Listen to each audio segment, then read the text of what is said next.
Hi, this is Roger. Thanks for dropping by. I thought I'd film a couple of the Archie Smith Bulbophyllums, or that's the polite name I'm going to call them, especially this first one.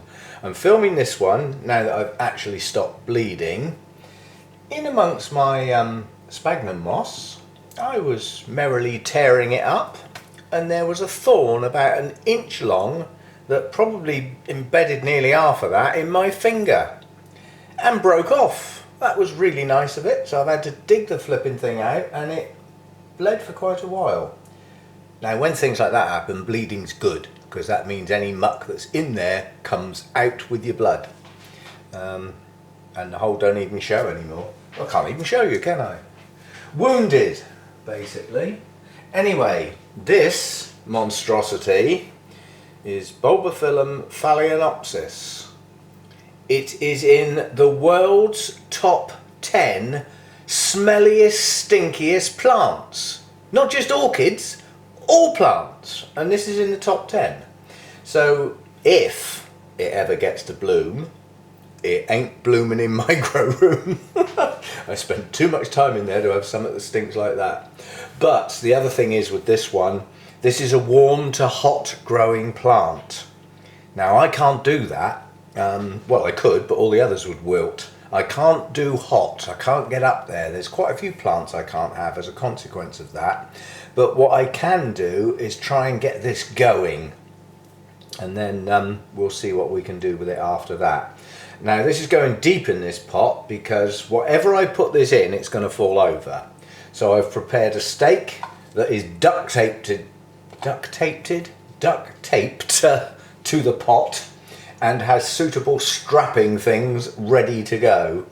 One thing I have found out, I've just spent about an hour mucking about with Bulbophyllum stuff, just trying to get my head round them and what they do, what they like. And there's a lot of differences, so they're not all the same for a start. This has got dead roots on it. I don't see any live ones.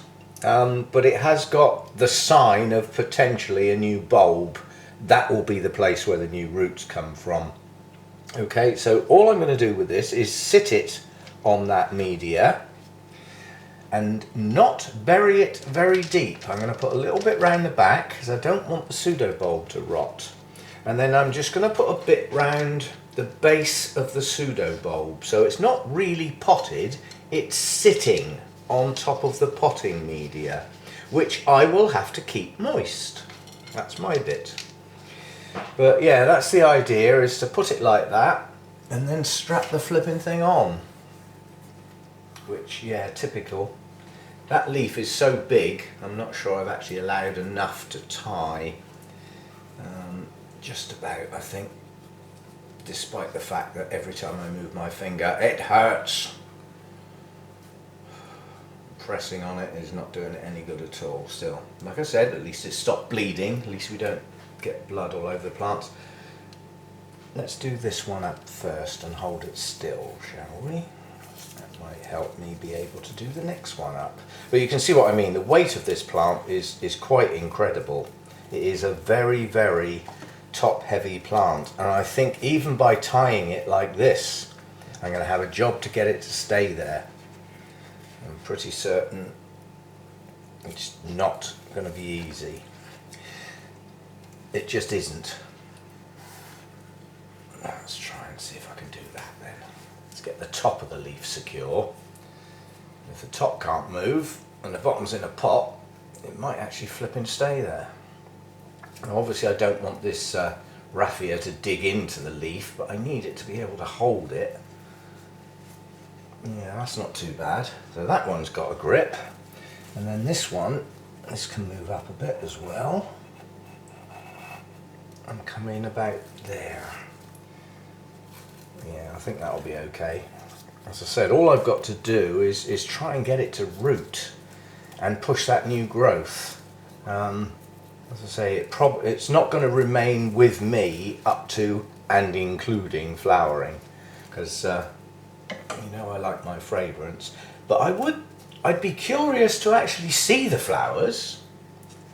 Perhaps I could get a nose clip or stick a peg on my nose or something. It would be interesting to get it to bloom, yes, but not at the expense of stinking the whole house out. Okay, so that's got about an inch of usable stuff underneath that pseudo bulb. It's sat loosely on it, so that we shouldn't get any rot or anything like that. This pseudo bulb is rock hard. It's harder than a potato. It's rock hard. So that's it. That's that one done. That's Bulbophyllum phalaenopsis in the top 10 of the world's stinkiest plants. Well, blooms, not the plant. Right, that's one done. I'll see what other ones I'm going to film. Okay, I'll go at this one. This lends itself more nicely to go in a sensible pot without needing scaffolding, because although most of these roots are actually dead, I don't know enough about Bulbophyllums. You know, I mean, there are some that, having given it a drink because it was very hydrated, some of them have gone green and have what I would call signs of life. So I can't say all the roots are dead, but I'm not going to take those roots off, dead or otherwise, because it's the only thing that's going to hold the plant still. And if it pushes on, new roots will find their way around, and next time it's repotted, it can have a trim. And the fact that it's going in small bark with a fair bit of sphagnum, you know, there's going to be some decomposing in the pot anyway, because sphagnum don't last forever. Now this one is Wilbur Chang, and it's a cross between Echinolabium and Carunculatum. I was a trifle worried when I was looking it up. Firstly, it has quite a large flower and it's quite attractive, and it's a single, what I would call a normal shaped Bulbophyllum single bloom, not one of those that looks like that. So it's that type, and it looked quite attractive. And it says fragrant. Yeah, that can cover a lot of sins. But then on another site I found the same cross and a little bit more information, because one of the parents was actually a named variety, and it was named Smell Me Not. That sounds ominous, doesn't it? So it may be another one to admire with a peg on me nose, but let's get it to grow first before we worry about blooms and fragrance and anything else that might be relevant. Let's get the thing to grow first. Primary goal is to get this to shoot out from somewhere, don't care where. Now, I don't know whether you notice, this is staying very low in the pot. And there's a reason for that. It'll help hold it up. Yeah? And these are shallow rooted plants. They don't need deep pots. Well, you know, you've either got to find shallow pots or use deeper pots and just plant them halfway down. There's always a way around things. Just have a think. Yeah? You know, you can turn a cymbidium pot into a shallow pot if you crock it 3/4 of the way up. Yeah? So, yeah, there's always ways to do things. I know that I'm going to have some air gaps here with a root mass like that. It's just going to have to lump it, basically. There's no way I can get bark in between every single one of those roots. But, as I said, most of those roots aren't living. So if they've got a little bit of an air gap between them, it doesn't really matter, does it? Not that much. That's about it. I don't want to bury the pseudo bulbs again. I want them just sitting near the top. A lot of Bulbophyllums are like crawlers. You know, I don't mean they literally get up and walk, but they crawl along the surface. You could call it rambling, you could call it crawling, you could call it creeping. These are not very nice traits, are they, if you look at that in human terms? But yeah, they do tend to go along the surface of whatever media they're on. They are epiphytes in the main, so you know that would be on mossy tree trunks and things like that. But so far the main thing I've found is high humidity. Now this one is intermediate to warm. That I can do. So as I said, if I can get this one to grow, then this one can stay, you know. Wilbur Chang. Okay, that's that one done. Okay, this one is delitescans, I think that's pronounced, and this is a montane forest grower and goes up quite high. Yeah, 2,500 feet. Starts getting pretty cool up there. So this one is more up the cooler end of intermediate, shall we say, but intermediate's going to be fine for it. So this one I can grow, and this does have the type of flower that has that shape, you know, yeah, little florets or whatever they're called, and it's a lovely deep purple.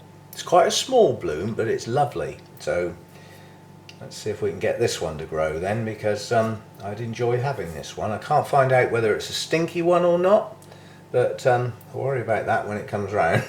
Let's get some flowers before we worry about whether they're stinky or not. And prior to getting the flowers, let's bring it back to life. This one has got roots along parts of the rhizome, so this has every opportunity to pull through. There's no reason why it shouldn't. Its only problem is its very odd shape. And what I'm going to do is, I'm a trifle worried about this lovely new growth because of the coloration around the ends, and not being an experienced Bulbophyllum person, that looks like the cold's got that. So if that new growth fails, you'll have to try again from another spot, won't you? You know, you have to just be pragmatic. If you lose a new growth, an orchid will put another one out. Okay, you've set it back a bit and that's a pain, but you know what I mean. It's not the end of the world. Planets don't fall from the sky. At least they better not. Not yet, anyway. Get me out of the way first. Right, I'm going to get that over to the back of the pot, so that that new growth, because this has a strange growth, it basically puts out a rhizome first, and then the swelling on the end becomes the bulb, and then it kicks off in another direction. So in theory, the bulb on that new growth is here. Yeah, so that's where the roots are going to come from. Yeah, so I need to get that somewhere near where they can do some good. So that bulb there is going to stick up the side of the pot, and I'll bank it up so that some of those roots can actually get into something. So this is going to be a slopey potting. That's the only way I can describe it. You know, the media is going to have to slope across, or I'm going to end up burying some of the bulbs. And if you bury the rhizomes completely on these, you may start getting some rot. I don't know that, I'm surmising. Just looking at pictures of these growing in the wild, they tend to grow along the surface, and the little roots just bury down and get hold of whatever they can, and they go from there. Yeah, so, you know, we try and replicate as best we can. Never get it perfect, but at least aiming at something helps rather than just random. So, yeah, you can see I've built up the pot to come up underneath that bulb. And that's about as good as it's going to get. The rhizome that's slightly buried there has actually got some live roots on it, so it should root. And the lowest bulb is lower than I would like, but there's nothing I can do about it. So we'll just have to see what happens. So it's a bit of a wonky pot, wonky repot, but it's the best I can do to get the viable roots into something where they can do some good and grow on. And the new growth is not too far off the media. So if that starts to form a bulb and the cold hasn't got it, and it starts to push out roots, I can fill up that part of the pot and bring the media up to where it's needed. But at the moment, I don't want that delicate new rhizome sunk in soggy stuff. You know what I mean? It's not going to be soggy stuff. Yeah, okay, so that's an odd way of potting something, but it means that pseudobulb's not buried, that pseudobulb's not buried, the rhizome joining the two is sat along the surface with some viable roots, and I've got one pseudobulb that I'd rather wasn't as deep as that, but there's nothing I can do about it. Yeah, I've made sure that the moss isn't actually touching it, it's just got bark near it, so it shouldn't get too soggy. So, Bulbophyllum delitescans. Yeah, nice little one. Lovely flower. I like that one. Probably going to be a stinker, but you never know. Right, this is the last one of young Archies. This does have viable roots, a bit dry, but we'll soon sort that out. But yeah, each one of those pseudobulbs has some roots. What I don't know is if Bulbophyllums can create new roots from old pseudobulbs. I mean, some cattleyas can do that. I know these aren't cattleyas, but you know what I mean. So some older pseudobulbs on some orchids can still push out new roots after their initial flush of roots, if you see what I mean. Whether Bulbophyllums do that or not, I don't know. Anyway, this is a possible, so this will probably go down as a no ID, but Archie seems to think it might be, where did I write it down? Crassipes, that's probably pronounced. Could be crassipes. Crassipes, I believe. And this is medium elevation, so this is up the cooler end of intermediate as far as elevation is concerned, so that's okay, I can grow that. And flowers don't look too bad. Oh, actually no, this is the one with the silly flowers. How can I describe them? Can you imagine what a pineapple looks like? Not the plant, the actual fruit, pineapple. When you look at the outside of a pineapple, it's covered in diamond shaped like scales. That's what the flower looks like. And each one of those little diamond bits on the, I can't call it a spike, lump that sticks out, has the tiniest little flower on it. So that's not going to go in the like box, definitely. That does not sound like something I'd be wanting to keep longer term. But let's get the thing to live first. First things first. And the other thing is, it describes its fragrance as a sour smell. Yeah, well, believe it or not, even though sometimes it might not seem like it, I'm actually English. The word sour is attributed to taste, not smell. So could have come up with a better word than that. Stinky's probably close. There is an awful lot of this genus that are pretty damn pongy. They can't help it, it's not their fault. They evolved to have flies as pollinators. And you all know if you get a bit of rotten meat or dog poo or, you know, any sort of rubbishy type stuff that starts to go off, yeah, it stinks. And it smells freaking horrible.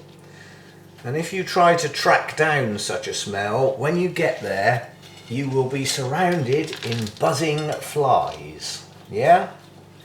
And they lay their eggs in such places, and then their offspring chew it all up and break it down and make it disappear. That's quite nice. Yeah, everything has a purpose, except for wasps. They only had one purpose on this planet, to teach us how to make paper, and we're okay with that now, so clear off. Do not like wasps. Right, so that's him in there. It's like a triangle. But, you know, this is how they grow. But whichever one of these pseudobulbs, one or more of these pseudobulbs that decides to push a new growth out, the idea is, by putting the pseudobulbs near the edge, yeah, wherever it comes out, it's going to follow the edge of the pot round and not try and escape. And if it grows upwards, it'll have to be encouraged to stay in the pot with a stake or something. Okay, so that's the last one. Thanks Archie again. Sorry this repotting thing's been relatively quick, but they're all much of a muchness. You know, I've used small bark, sphagnum moss, and a lot of the time I've used these very shallow pots with an, you know, and they're only half full. So they've got a nice shallow root run. But what I will have to do as a consequence is water them very frequently. They must stay moist, especially at this stage when I'm trying to encourage some roots off of those rhizomes. So that's my bit. Okay, so thanks for those plants, I think. I'll let you know. And obviously I'll do updates. So yeah. Well, that changed what I was going to do for today. I did have other plans, but the other plans I had weren't urgent. Getting plants in pots is, so that bit's done now. We're not going to get another box arrive tomorrow now, are we, Archie? There's a good lad. Thanks again, I'm only joking. It's greatly appreciated. I did say I could do with a few more bulbos. Well, that's another 4.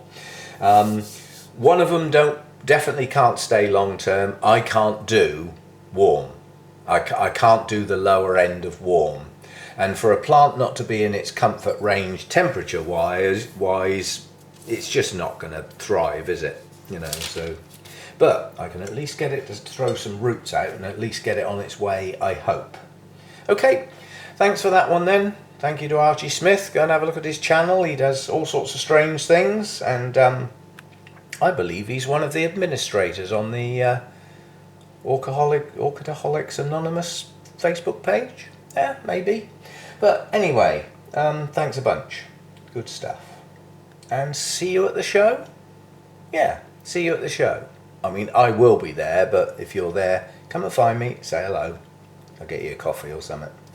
Can't get you a beer, they don't do it.